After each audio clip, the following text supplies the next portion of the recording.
Innal hamdalillah nahmaduhu wa nasta'inuhu wa nastaghfiruh wa na'udzu billahi min syururi anfusina wa min sayyiati a'malina may yahdihillahu fala mudhillalah wa may yudlil fala hadiyalah. Asyhadu an la ilaha illallah wa asyhadu anna Muhammadan abduhu wa rasuluh. Allahumma salli ala Muhammad wa ala alihi wa ashabihi wa man tabi'ahum bi ihsan, amma ba'd. Hadirin ikhwatul iman rahimakumullah. Di dalam hadis Rasulullah Shallallahu alaihi wasallam yang diterima dari sahabat Abu Hurairah radhiyallahu anna Rasulullah Shallallahu alaihi wasallam qala as-siyamu junnatun fala yarfus wala yajhal wa inimru'un qatalahu aw syatamahu falyakul inni shaimun marrataini wallazi nafsi biyadihi la khulufu fami shaimi atyabu indallahi min rihil miski yatruku ta'amahu wa syarabahu wa syahwatahu min ajli as-siyamu li wa ana ajzi bihi wal hasanatu bi asyri amsalihha. Rawahul Bukhari. Di antara keutamaan saum adalah yang pertama, as-siyamu junnatun. Saum itu adalah benteng. Maksudnya adalah benteng dari api neraka. Orang yang sedang saum itu dirinya akan terhindar dari siksa api neraka.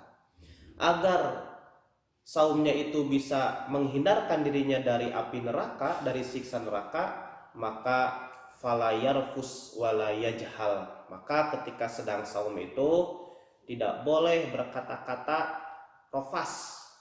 Ibnu Hajar mengatakan bahwa rofas itu adalah perkataan-perkataan cabul, jorok, kotor yang mengarah kepada hubungan seksual.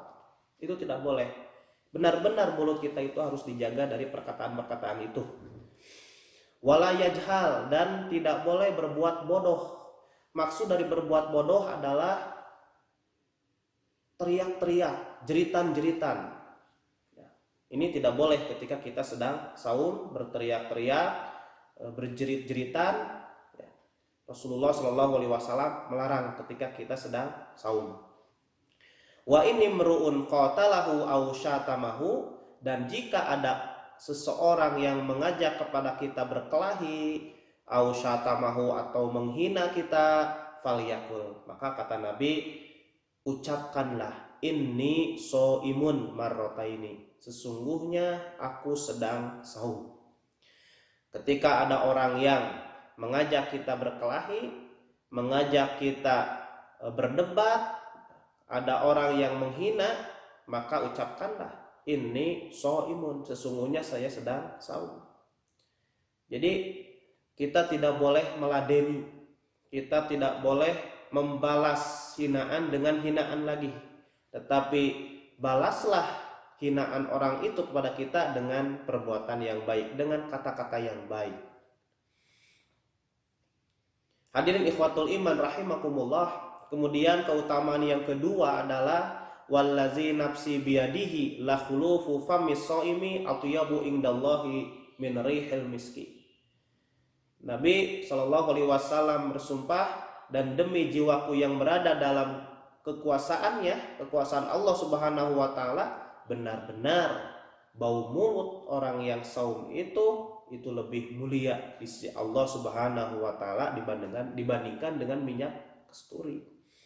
Ini menunjukkan bahwa orang yang saum kemudian mulutnya itu bau, itu lebih mulia di sisi Allah Subhanahu wa taala.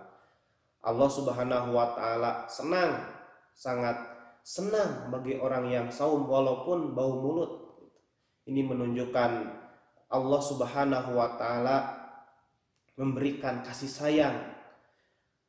Allah Subhanahu wa taala mengangkat derajat bagi orang-orang yang sedang saum walaupun mulutnya itu bau. Yatruku ta'amahu wa syarabahu wa syahwatahu min ajli. Orang yang saum itu meninggalkan makannya, dan minumnya dan syahwatnya, min ajli, karena aku, kata Allah Subhanahu wa taala. Maka ketika kita sedang saum, niatkan dalam hati kita, niat kita semata-mata hanya untuk Allah Subhanahu wa taala. Niat ikhlas karena Allah Subhanahu wa taala, agar saum kita bisa menjadi benteng atau perisai. Dan ini sesuai dengan sabda Nabi masih dari Abu Hurairah, man shoma ramadhana imanan wahtisaban ghufira lahu ma taqaddama min dzanbihi. Barang siapa yang saum Ramadan diniati dengan niat ikhlas karena Allah Subhanahu wa taala, karena iman kepada Allah Subhanahu wa taala dan mengharap pahala kepada Allah Subhanahu wa taala, ghufira lahu ma taqaddama min dzanbihi, maka akan diampuni dosa-dosanya yang telah lalu.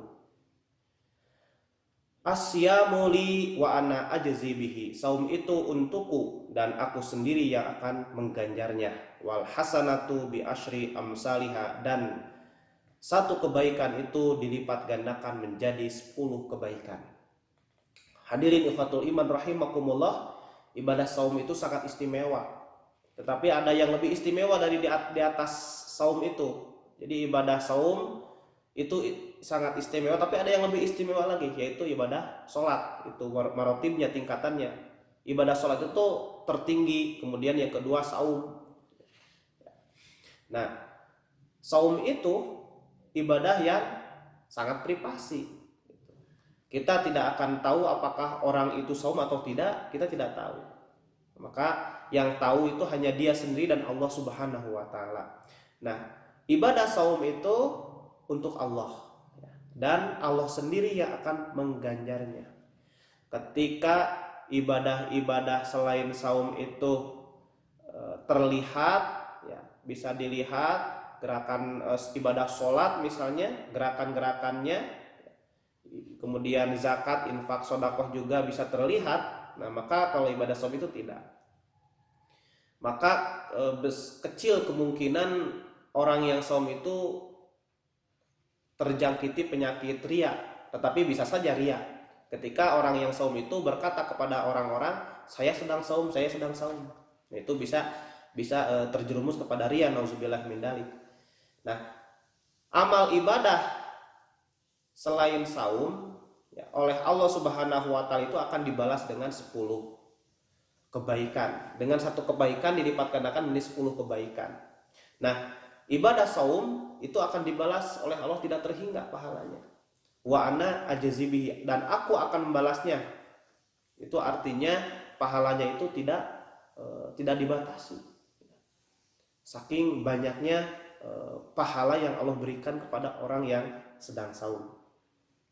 Hadirin ikhwatul iman rahimakumullah, itulah diantara keutamaan saum. Mudah-mudahan saum kita berkualitas, saum kita diterima oleh Allah Subhanahu wa taala, sehingga kita benar-benar menjadi orang-orang yang takwa, golongan orang-orang yang muttaqin, sebagaimana tujuan dari ibadah saum sendiri, yaitu la'allakum tattaqun. Mudah-mudahan kamu menjadi orang-orang yang bertakwa. Demikian apa yang bisa saya sampaikan pada kesempatan ini. Mudah-mudahan ada manfaatnya bagi kita semua. Rabbana atina fid dunya hasanah wa fil akhirati hasanah wa qina adzabannar. Aqulu qouli hadza wa astaghfirullaha li wa lakum. Assalamualaikum warahmatullahi wabarakatuh.